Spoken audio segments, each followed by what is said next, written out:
আজকে একটা reception ব্রাইডের look দেখাবো।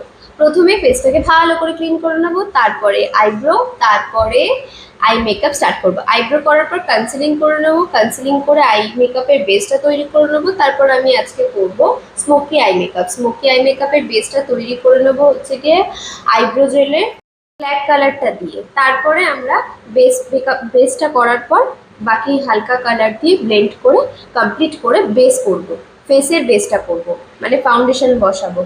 তো বেস করার প্রথমে আবার মুখটা ক্লিন করে নেবো, তারপর টোনার, তারপরে ময়শ্চারাইজার, জেল বেস, তারপরে ক্রিম বেস ময়শ্চারাইজার, তারপরে প্রাইমার, তারপরে হচ্ছে গিয়ে ইলুমিনেটিং হাইলাইটার দেওয়ার পর আমরা কারেকশন করব, যেখানে যেখানে কারেকশন করা দরকার পড়বে। অরেঞ্জ কারেক্টার দিয়ে কারেকশন করে নিয়েছিলাম।